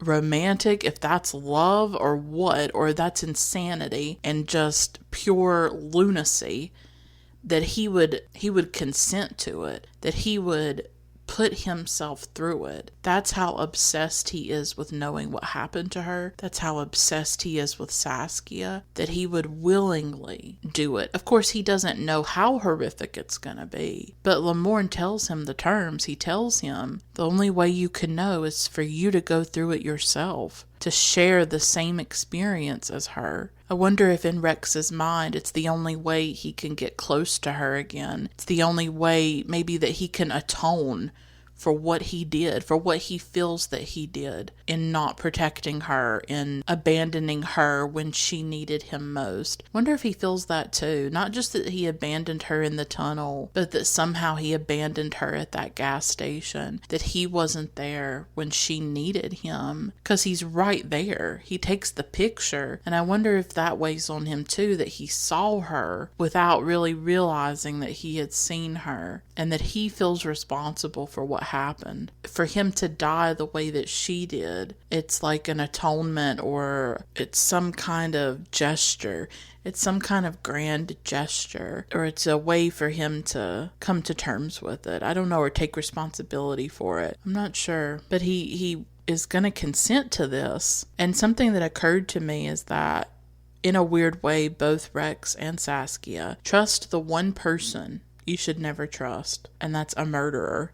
They both get into the vehicle of somebody they should not trust, and that's Lamorne, right? Rex somehow believes Lamorne. Lamorne could be lying to him about a lot of things, and he would never know. So you can't really trust Lamorne. And then Lamorne brings out the thermos with the coffee that has the sleeping pill in it. Rex asks for Saskia's keys. He wants to see them. And then he ends up throwing the cup of coffee at Lamorne, throwing it in his face. At first, he doesn't want to go through with it. Just like Saskia was hesitant to get in Lamorne's vehicle, Rex is very hesitant to go through with this and to consent to basically his own death, consent to dying the way that Saskia died. Only through death can he know what happened to her. That's the sick part of this film, is in order for him to obtain the knowledge, he has to die, and he has to choose that death. He could walk away. He has seen Lamorne's passport, so I think he would definitely be in danger, and he would be at risk probably, because he does know who Lamorne is and where he lives. I don't know if the police would believe him. I don't know if there would be any evidence to put him away, but he could possibly walk away.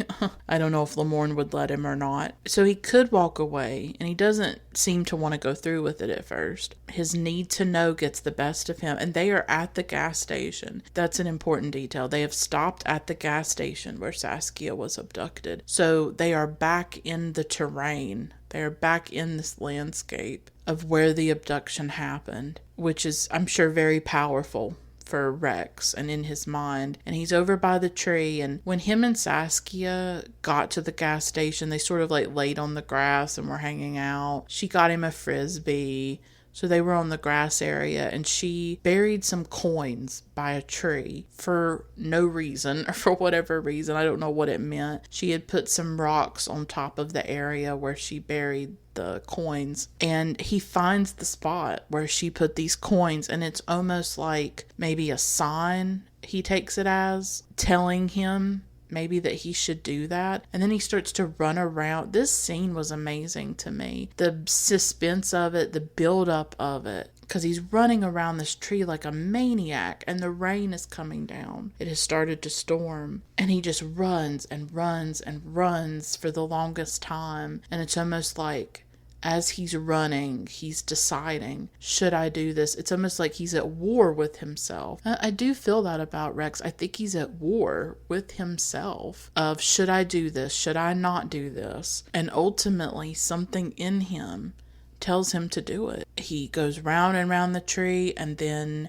I think in this scene, if I'm remembering correctly, we're watching it through the windshield of Lamorne's vehicle. So we're in the vantage point of Lamorne watching it. And that was fascinating to me. And everything was so blurry, because you know the way rain and the effect that rain and water on a windshield or on a window or glass has. You know the effect that it has. And plus it's dark, it's at night. There are the lights of the gas station. It just had this, you almost felt like you were underwater or something, or like in a car wash. It just had this, I don't know, this wild feel to it, like this otherworldly feel to it, because there's the neon lights of the gas station, Rex going round and round.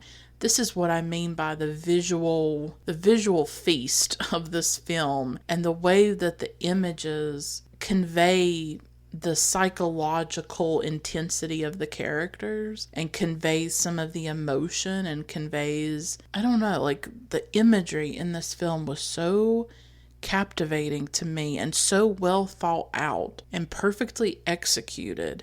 I was really stunned by it. I mean, I've come to love this film even more with this second viewing. So Rex is going around and around, and then eventually he stops and he runs. Instead of running around, he runs right for the coffee thermos, and there's some coffee in the lid, and he drinks it. He drinks the sleeping pills, basically. He drinks the potion that is going to lead him to death, and only death will lead him back to Saskia, in a way. I almost feel like maybe his journey with Lamorne is almost like being in the underworld, like a journey through the underworld. It reminds me of the myth of Orpheus and Eurydice, because Eurydice dies and she goes down to the underworld, and Orpheus goes down there to get her. The one thing that he's not supposed to do as they are leaving the underworld, he has found her and he's taking her out. The one thing he cannot do is look back at her as he's leaving the underworld, because if he looks back at her, he'll lose her forever, and she will forever be in the underworld. And of course, as soon as they're about to leave and exit, he looks back and he loses her forever. I almost feel like Rex's journey is almost like a journey to hell, a journey to the underworld, and Saskia would sort of be our Eurydice or something. He is searching for her. That's what I'm trying to say, is that his car ride with Lamorne is a journey into the underworld, a journey into hell, to find the woman that he has lost, the woman that he loves, that he will love forever. But of course, with his own death, he loses her forever. He loses her because if he's dead, then he can't remember her. He can't be alive with her memory. He can't even carry her memory on, because now he's dead, just like she is. Like she most likely is. If he could have lived, if he could have chosen life, then he could still be alive and thinking of her and remembering her. But instead, in many ways, he chooses death. Saskia didn't choose death. Saskia wanted to live. It's unfortunate that Rex does choose death because he needs to know what happened to her. And Lamorne is watching this. He's watching Rex drink the coffee that has the sleeping pills in it. The rain is just drenching the window. And now, instead of us being inside the car looking through the windshield at Rex, now we're outside the car looking at Lamorne. And the rain is drenching that windshield. And at times it blurs his face completely out. At times his face is blurring and smearing, and then at times it's blotted out. It's a stunning effect that you see. Just a feast of like visual beauty, I think, even though the subject matter is so horrific. But there are so many scenes in this and so many images in this that will stay with me and that I will think about. This film feels close to a perfect film for me. I cannot identify any missteps or anything that I felt like, oh, that was unnecessary. I think I love it even more with this second viewing, as I have been talking about. Everything in it is perfectly placed and plotted. It feels like this puzzle, and every piece comes together so perfectly. And the emotional component of it, the emotions are so intense, and you can feel the battle inside of Rex. Like, that's one of the most powerful parts of the film. He's really battling himself. He's battling the intellectual part of himself that knows this is a ruse, just like what Lamorne did to Saskia. But there's this other part of him, the emotional part of him, that wants to know what she went through. As I said, almost like as a way to atone for not protecting her or saving her. In a way, I think his obsession with Saskia's disappearance is him choosing death. He's chosen death for 3 years. He can't choose life. He could have had a life with his girlfriend. He could have moved forward with not knowing what happened to Saskia, but he couldn't do that. He chooses death when he drinks that coffee. He chooses his own death and the death of Saskia that he needs to feel and touch and know. Maybe it's impossible for him to live with it or to live again. Maybe death is his only choice from the very beginning. It's almost like he attracts Lamorne to him. He conjures him, brings him closer. I almost feel like maybe Rex is the moth and Lamorne is the flame, and Rex is going to immolate himself, or he's going to go towards that fire even if it kills him. And Lamorne can't resist killing Rex too. He knows Rex will go for it. So he preys on that. He preys on Rex's obsession and his need to know. When he does drink that coffee, he gets in Lamorne's car and he says that he drank it for Saskia. And Lamorne replies, quote, "She never left you the time to fall out of love," unquote. I think that's so powerful. And he's really like drinking poison. And I think Sluizer mentioned in an interview about Romeo and Juliet and the death of Rex and Saskia, that they are together in death. It's almost like they're one in death. They're reunited in death. And if you think about it with Romeo and Juliet, they drink the poison, don't they? Or one of them drinks poison to be with the other one. I think it's Juliet, I want to say. I read it long ago. It's almost like I see it that way, of Rex drinks the poison for Saskia. He drinks the poison to be with her. Maybe he just needed an excuse to die. Like he was not going to commit suicide, obviously. Maybe this is his excuse to finally die and to be free of the pain that he is in, because he is truly tormented. He is a dying man, really. I feel like he's been dying for 3 years. He's dying of heartache. He's dying of grief. And maybe in a way, I feel like I've been dying of grief for so long now, longer than I can even comprehend. And I have felt that way for a long time, that the grief was killing me. I still don't know what to do. I still don't know how to take that trauma in my hands, take that loss in my hands, and do something else with it. I'm not sure what else to do with it. I can't just put it away in a drawer and pretend like it didn't happen. And so I don't quite know what to do with it. I don't know what to do with this open, seeping wound inside of me. And I keep looking for something to feel it. I keep looking for something to heal it. And it's like I can't find it. I can't find it in people because it's so hard to connect with people. It's exhausting to try to connect to people. It hasn't happened. I don't know if it ever will. I want it to happen. I try over and over and over again to connect to people, and it never works out. Like, ever. I mean, it's just one failure, one letdown after another, and that's hard. So I can't find anything in people, even though I still try to be open to it. I try to connect, even though it never works. I can't find it. Like, as much as I love books and art and cinema, those things can't change that wound either. I don't know what can touch it. I don't know what can heal it. Is it me? Like, I have to do it, but I don't know how. And I guess I see in Rex, I see his self-destruction, because I have that in me too, where I'm extremely self-destructive and have been for a long time. But it's like part of me understands it. I understand why he can't live, because for a long time I feel like I can't live with this. I can't live with this death. I can't live with this absence. It's eating me alive. It's killing me. But then this other part of me wants to live and wants to have a life and contribute and create. And there's this other part of me that wants to find the beauty in life, wants to hold on to the beauty of life, wants to love, wants to do all these things that I want to do. So there's this contradiction or conflict in me between the light and the darkness.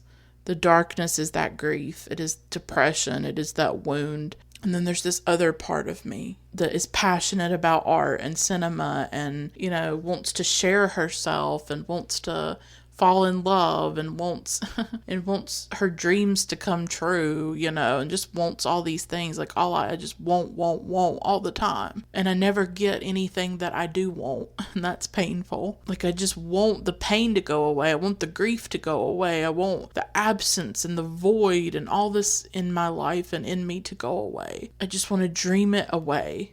And I can't. It's always there. The death is always there. He is always not there. Right? My father's not there, and he's never going to be there again. And it's like, what do I do with that? Like, I want to do better. I want to live. I want to contribute. I don't want to be in a ball on the floor, so fragile and crumbling. I don't want to be that. I don't know how to be anything else than what I am. And so that's the pain of it. It's like, what the hell do you do? It's so painful. And I think Rex, for 3 years, this is who he's been. He doesn't know how to be anything else. He doesn't know how to give up Saskia, because Saskia meant so much to him and he loved her deeply. When you love somebody deeply, you don't just forget about them in a few days. You don't just get over it. There is no getting over it. There will never be a way to get over it. He doesn't know what to do. He's in pain. He's lost. He's angry. He's heartbroken. He's shattered. And he needs to know what happened to her. And he drinks that coffee so that he can know. He can't turn away. He can't walk away. He can't live. Like, he's a character who fundamentally can't live anymore. And so he goes towards death. He goes towards death. It's the only ending for him. It's the only ending for him, because he is somebody in so much pain that he can't carry it anymore. He can't bear it anymore. His life has become unbearable. And you see that in that scene where he's by the cypress tree and he's losing his mind and yelling her name. He just wants to get back to Saskia. He wants to get back to that life 3 years ago, just like I want to go back to when I had my father and life was so different. This is the before and after of his life too. Of course you're going to idealize that before. I mean, I do. And it's like the Eden before the fall. That's what it is. That's what Saskia is. That was his paradise. And he wants to go back to that. And he wants to save it and preserve it to prevent the fall. He wishes he could stop that, and he can't. And the only way back to her is death. And the only possible end to the pain that he feels is death. And I think that's why he drinks. He has a moment where he almost doesn't drink. He has a moment where he could choose life. He could finally choose life. He could let the obsession go, because he's come to the precipice. He has come to the cliff that he is going to fall over and that is going to kill him. What comes next? And he can't resist it. It's too seductive to know, to have all his answers that he needs. And so he has to drink. He has to drink. He says he drinks for Saskia, but maybe he really drinks for himself. Is it selfish? I mean, is this a selfish act? Him needing to know the way that she died? I mean, if she's not alive, she's not alive. It doesn't matter. It's not going to affect her either way. But he has to know. He has to be the one to know. It's all about him and what he needs to know. Rex drinks, and then we come to our final scene. And we see Lamorne dumping dirt on this wooden box. And then, of course, we see Rex inside of that box. He's inside his coffin. He has this little lighter. He has this small lighter that he uses. If you think about it, this scene is very daring. It's very dark. It could have gone badly. It could have not worked out. But the way that Sluizer did it was just genius. It's just the darkness and then that lighter. It's through that lighter that we see flashes of Rex's face, his hands, his feet, illuminated as he screams in the darkness of this coffin, basically. A scream that, as we know, nobody will hear in the secluded estate in the countryside. He's been buried alive. Or he's in the act of being buried alive. And it's really an incomprehensible horror that I'm sure everybody on the planet fears. It's a primal fear. I remember learning years ago that, hundreds of years ago or so, it was really long ago, at least the 1800s, maybe before, some coffins of the dead, they would have a bell or something attached to a string, and then the string would be attached to the coffin, I want to say. I don't know all the details, but it was like this device so that if you woke up when you were in the coffin and you had been buried, say that they declared you dead and you weren't really dead. And there are stories like this of people like being in a morgue and waking up and they weren't really dead. And so back in the old days, or whatever, a century or more ago, there would be this contraption where if you woke up in your coffin underground, you would, I guess, move the string or something, and then that would do a bell. Again, I don't know all the details. But it was some kind of apparatus that allowed you to sound a warning and let people know that you were alive in your coffin. I mean, that's how scared people were and have been, always have been, of being buried alive. And that came to mind when I saw this scene. I mean, he's buried alive, and there's these drops of dirt that come through the slats of the box that are on his face. He screams for Saskia, and that flame starts to die, and the flame starts to morph. This is another amazing visual effect in the film, along with that scene in the rain where Lamorne's face blurs, the other scene where Lamorne's sunglasses reflects the face of Saskia. This is really stunning when the flame from the lighter, it starts to morph into the light at the end of the tunnel where he and Saskia had their fight and he drove out to find her waiting for him. And then he sees her face as she's sitting by the tree at the gas station before he lost her. It's just very moving when we see her at the end of the film, because we haven't seen her. I mean, we only saw her for about 10 minutes at the beginning. Then we see her engaging with Lamorne before he abducts her. We see the scene of her abduction. We never do see how she dies. We will never know that, just like Rex will never really know. So we don't see her a lot. So because of that, I think it's more of an emotional punch when we see her at the end and in that light.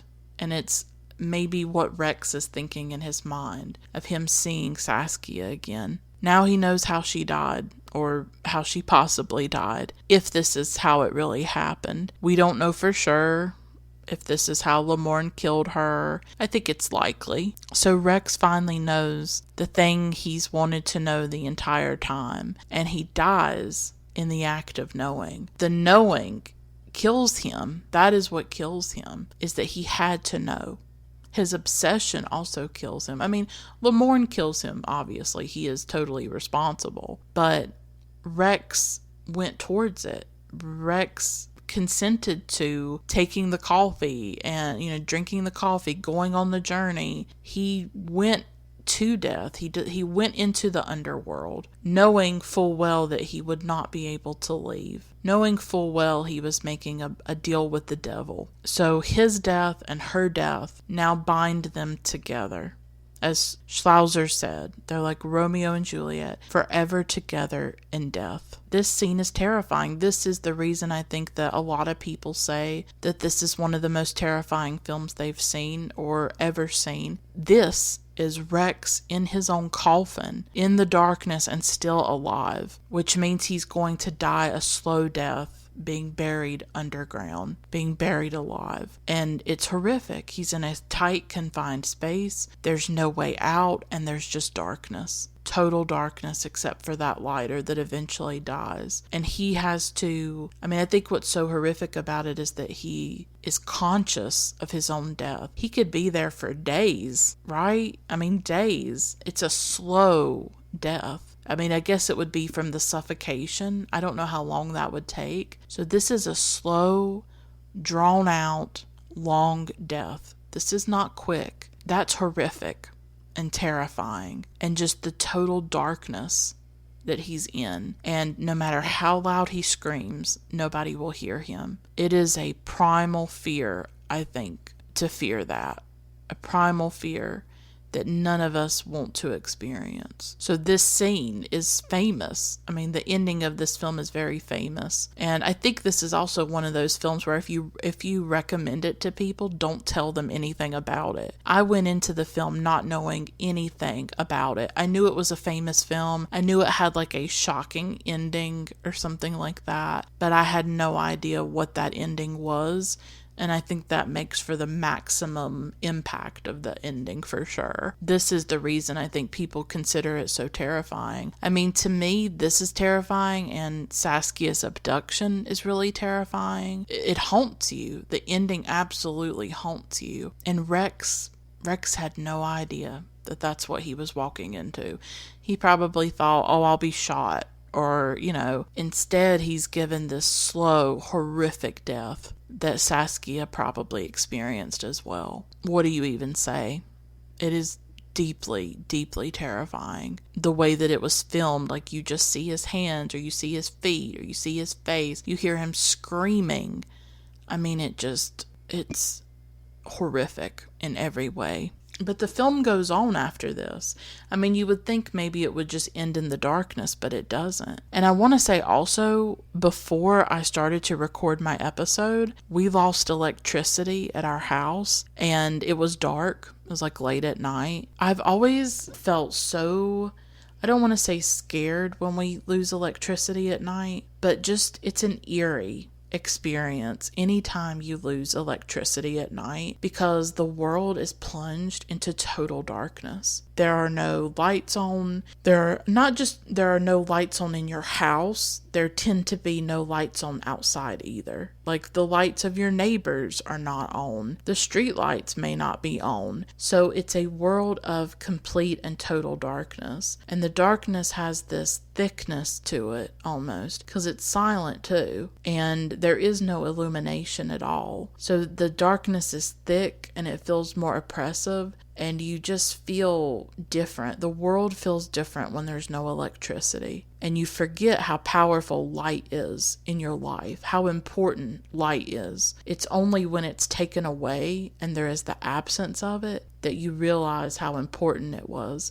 And so I also think it's meaningful that Saskia is associated with light, that when he's in the darkness of the coffin, the lighter, the little flame becomes the light of Saskia.